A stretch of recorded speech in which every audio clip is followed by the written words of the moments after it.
Најскапата представа е лошата представа. Лошата представа да потрошиме 1 денар, таа никогаш нема да го врати.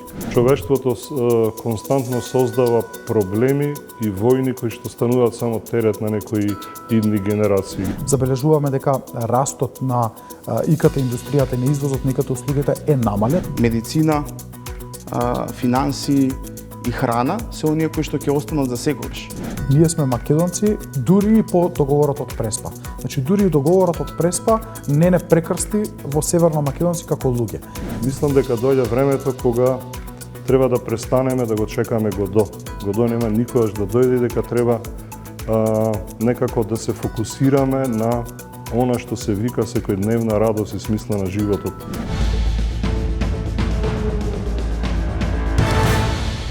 Ново издание на Тренинг, добро вечер. На 11 и на 12 јуни во Скопје ќе ги гледаме и слушаме музичкото кабаре Као Какао, авторска музика на Владко Стефановски и либрето на писателот Венко Андоновски. Протекоа и првите снимки од драмско-музичките проби. Во еден притаен агол ќе забележите еден корпулентен режисер, кој внимателно ги следи и слуша музичките проби под контрола на Владко Стефановски.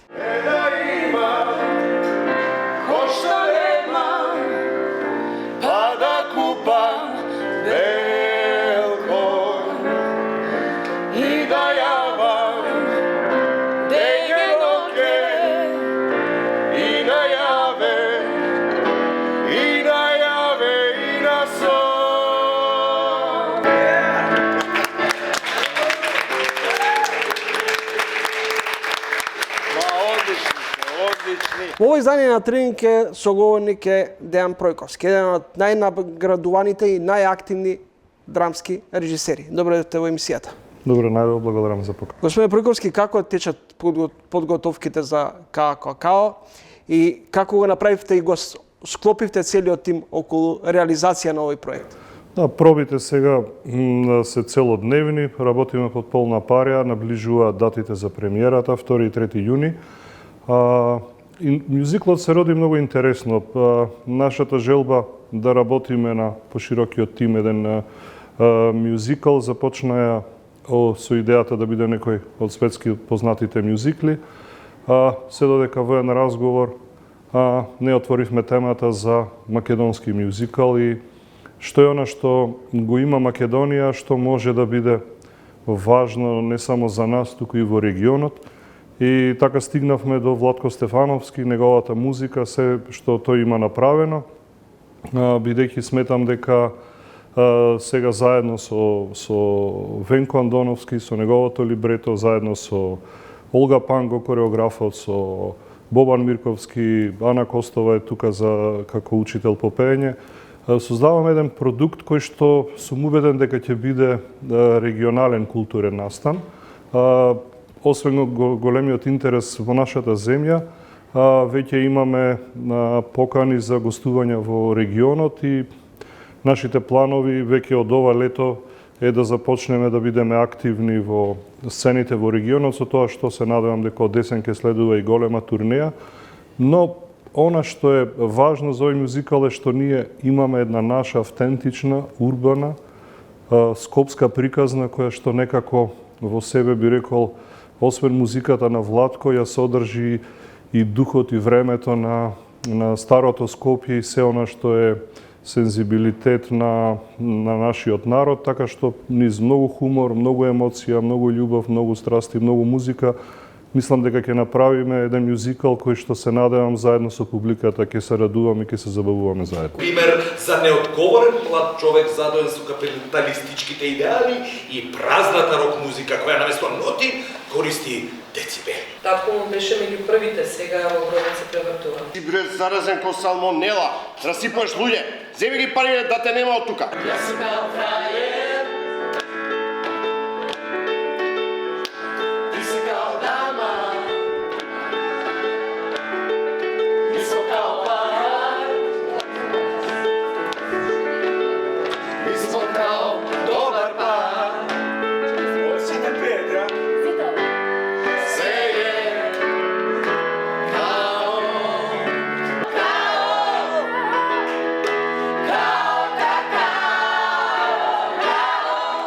Сте дипломирани и магистрирани на Националната академија за театар во Софија.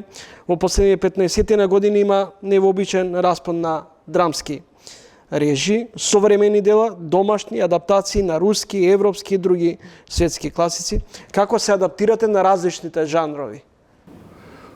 Она што го научив во мојата кариера е дека прво секогаш треба да работам тема што мене ми е интересна и важна. Од друга страна, би рекол, одговорноста која што има секогаш авторот, режисерот е што всушност ќе раскаже и ќе сподели со публиката.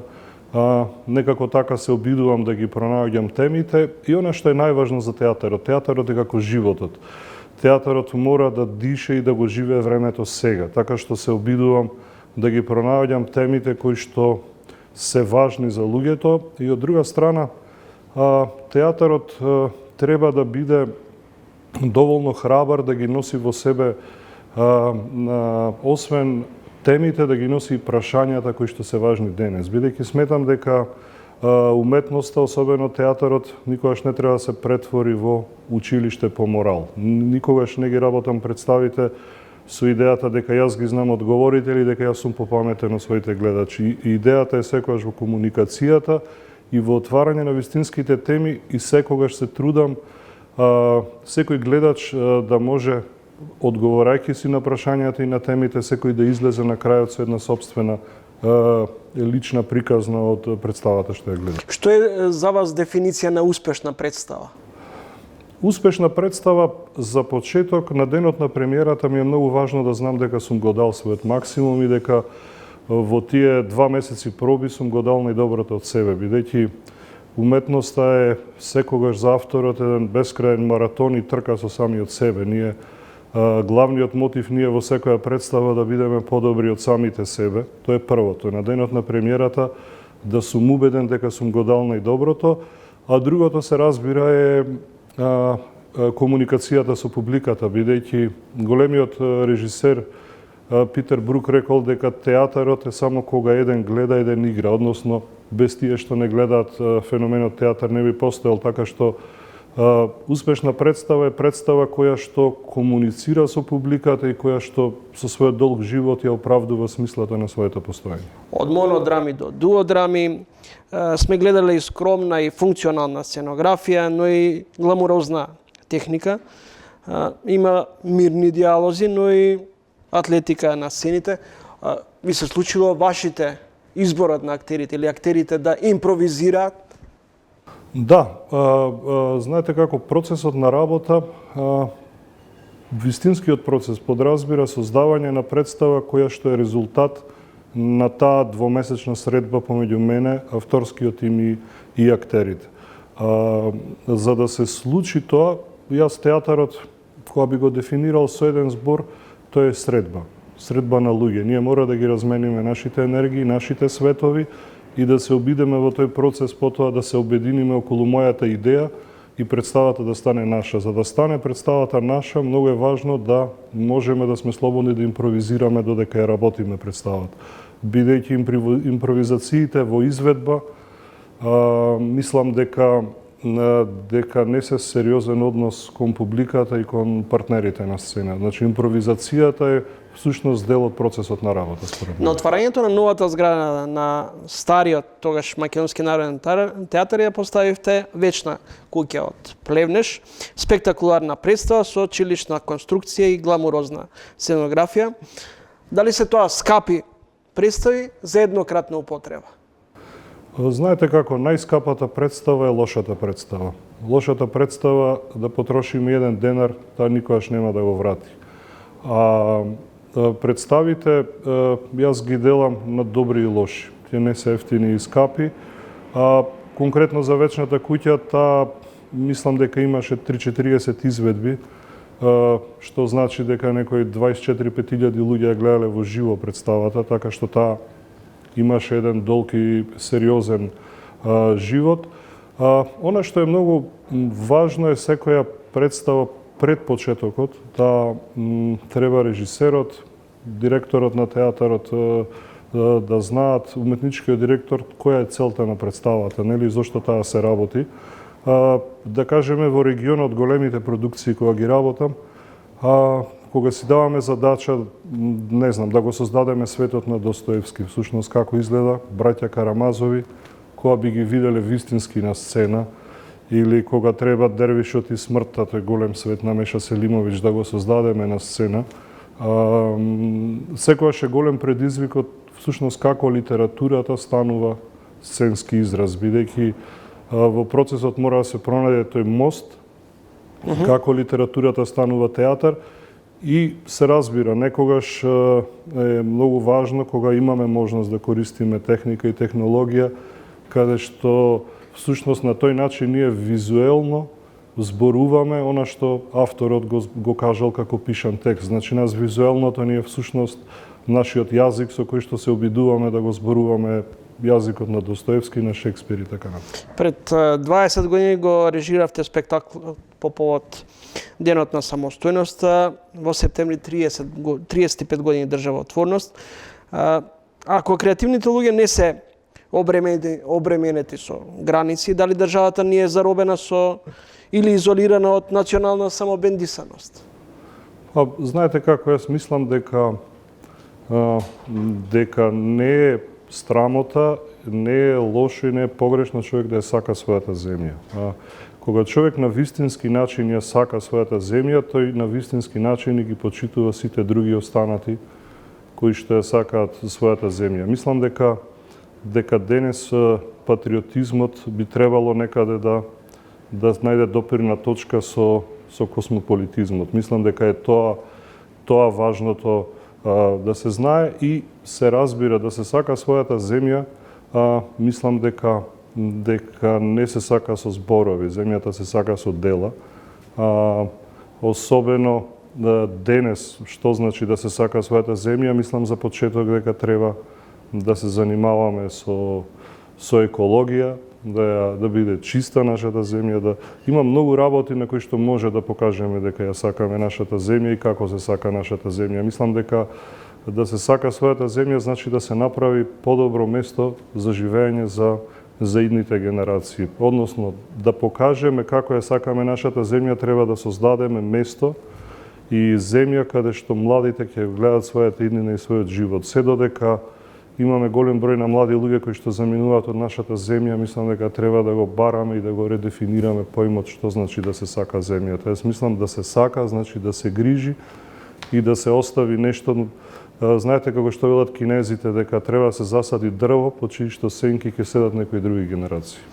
Господине Пројковски, најдов едно интервју од минатата година ваше, во кое меѓу другото велите, историјата не научи да се промениме на подобро. Човештвото лесно заборава и повторно се враќаме на истите состојби. Играме слични игри, повторуваме исти трагедии. Светот постојано произведува крв и детски солзи.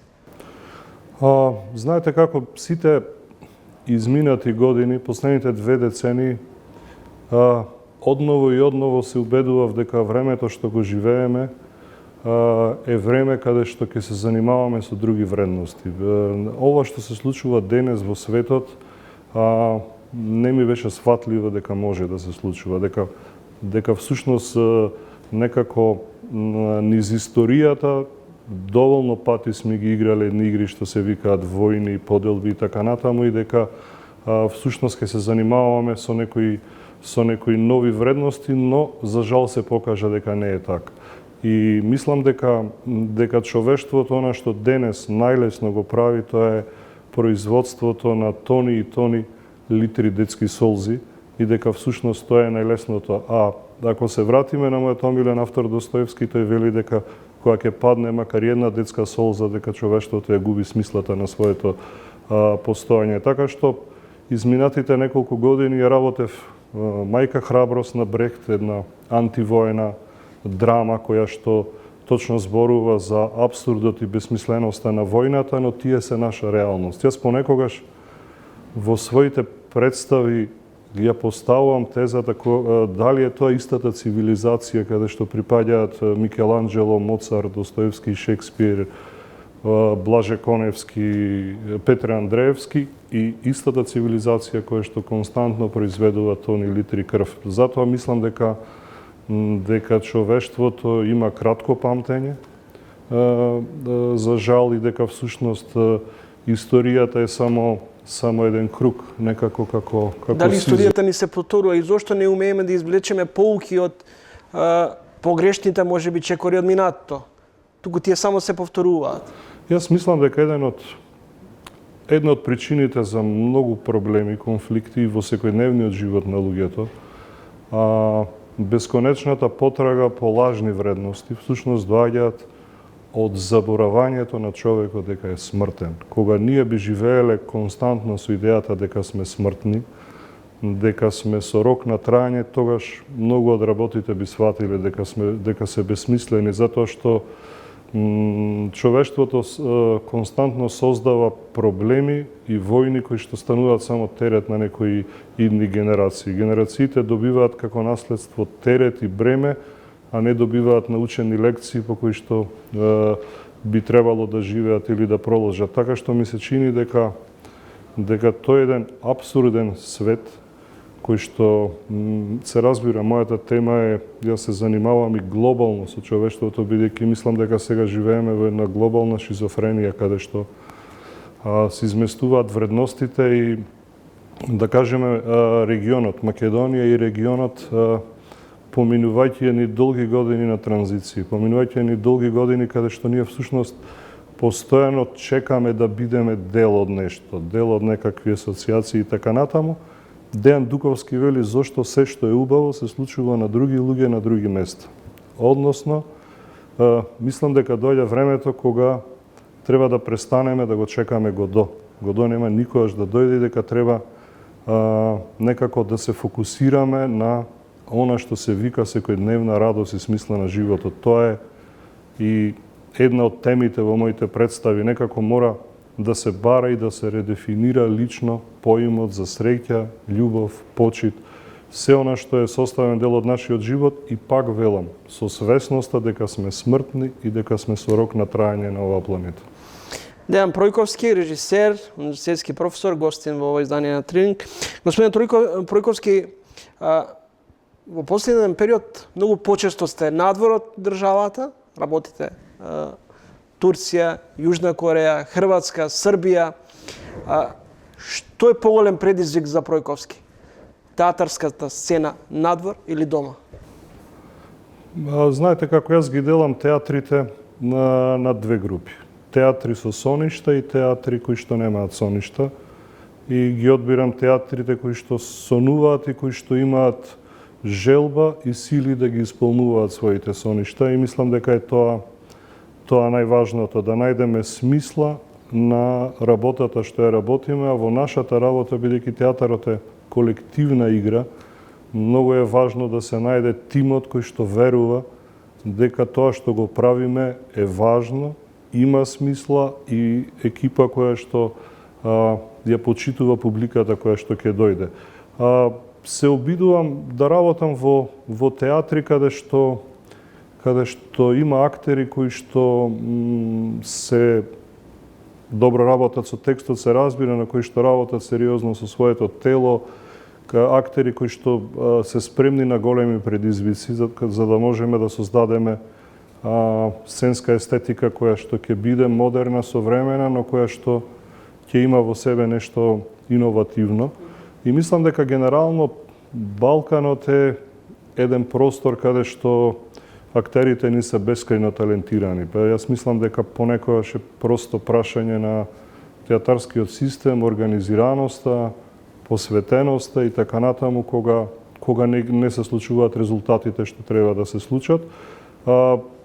Има можност последните 15 на години да работам во многу земји, во многу различни театри и всушност мислам дека е тоа едно големо богатство и голема шанса што ја добив, бидејќи преку театарот некако човек многу повеќе учи за земјите, за нивната култура и од друга страна секогаш е тоа еден важен тест како режисерот да создаде универзален јазик кој што ќе комуницира со публиката таму, бидејќи секогаш кога ќе отидам во друга земја, да кажеме во Сеул, кога работев, Секогаш првите денови се обидувам да прошетам, да видам дел од градот, да отидам на местата каде што се собира местното население, за да пробам да ја почувствувам енергијата и да си одговорам во себе што јас имам да им раскажем и да им споделам на овие луѓе и како всушност ќе ги срушиме културните бариери и разлики и како ќе почнеме да создаваме еден наш заеднички јазик, сценски. Господин Пројковски, после Милчин и Унковски, вие сте предводник на генерација од нови наследници. Пред тоа Милчин, стариот, Прличко, Ѓоргиевски. Кои се имињата што не смеат да се забораат во овие 8 децении театар? Знаете, има многу имиња што не смеат да се заборават, а она што исто така е важно на нашата генерација е да се обидуваме да ги откриеме имињата што се заборавени исто така. И мислам дека има една голема плејада на актери и режисери што се многу заслужни за она што сме ние денес. А се заборавени или? Па, предпоставам дека се. Знаете, времето е одговор за сите работи, но сите овие што ги спомнавте, уште една голема плејада, мислам дека се вреднувани, дека е зачувано она што тие го работеле, бидејќи, знаете како од 45-та година до денес, како историско време, тоа не се многу години. Така што македонскиот театар и тоа како има еден сериозен развој од првиот професионален театар кој што се случил пред 80 години, до денес да можеме да бидеме дел од современите театарски случувања, зборувам како израз.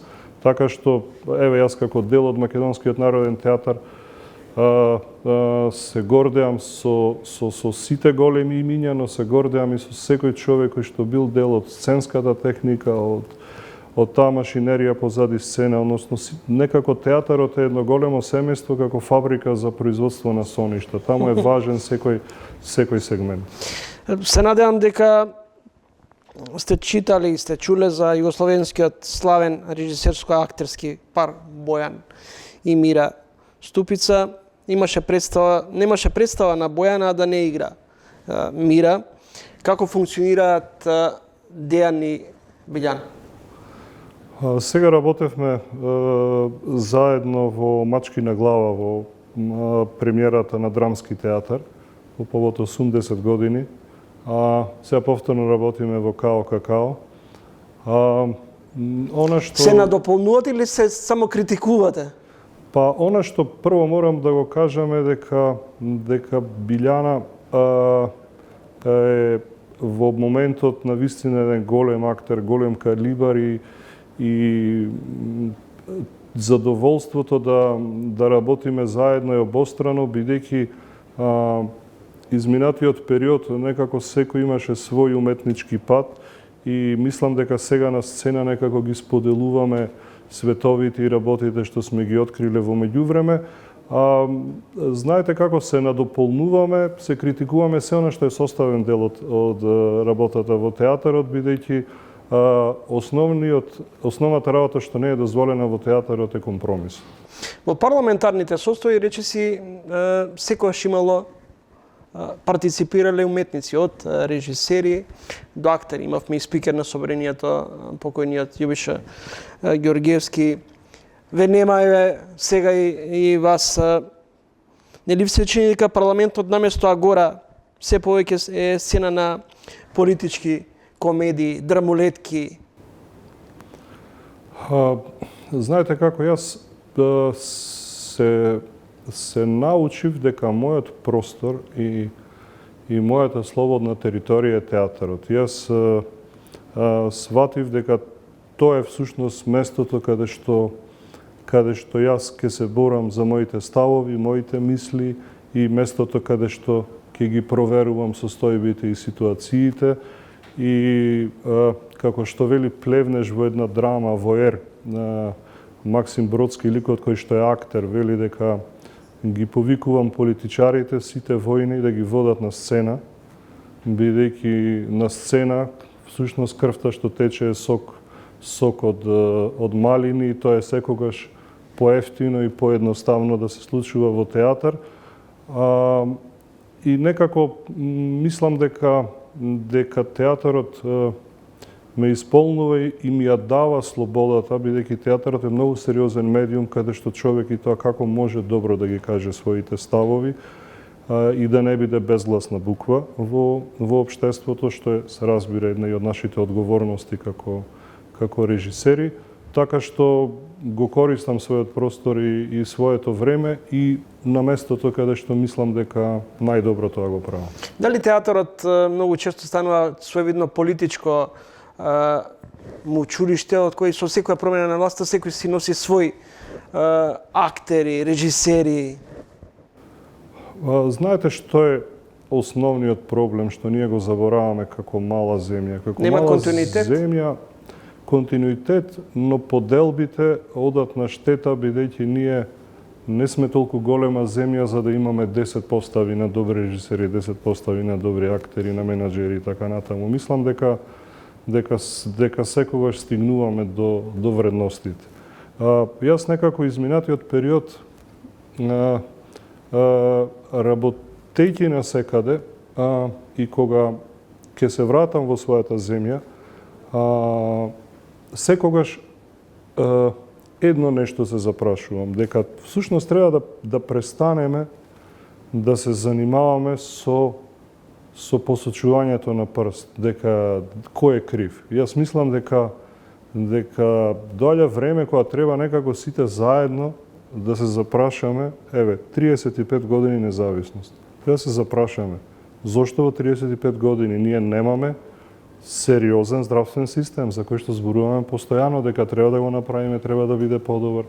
Всушност не е важното кој не го направи. Важното е дека некако сите треба да сме свесни дека ние не го направив. Дека ние немаме добро образование, па пола од децата студираат во странство. Мислам дека е тоа многу важно и една важна тема и би рекол на интелектуалците кои што некако така би требало да се движи диалогот ако сакаме да ги правиме работите подобри. Некако мислам дека само посочувањето со прст и барањето на причина зошто нештото не се случило не води кон реализација. Ги споменавте интелектуалците, се слуша гласот на интелектуалецот денеска? Мудрата, паметната мисла, сугестија. Јас би рекол исто така е друго прашањето, има ли некој што ги слуша интелектуалците? Дали некој се занимава што зборуваат интелектуалците? Од друга страна, тоа што ви го кажав, една од работите што ви реков што се важни во театарот, важно е театарот да биде храбар. Тоа значи и во секоја друга уметност и во секој друго поле каде што работат интелектуалците. Да се каже нешто паметно и да се каже нешто важно во вистинскиот момент е многу различна работа. Така што мислам дека треба повеќе да се слуша гласот на интелектуалецот апсолутно, но и од друга страна дека интелектуалците треба да бидат храбри за да бидат чуени. Мислам дека никој нема да ни го даде просторот. Треба човек да се избори за својот простор. Благодарам за гостувањето и за интервјуто. Благодарам на поканата. Гостин во ово издание на Тренинг режисерот, драмскиот режисер Дејан Пројковски.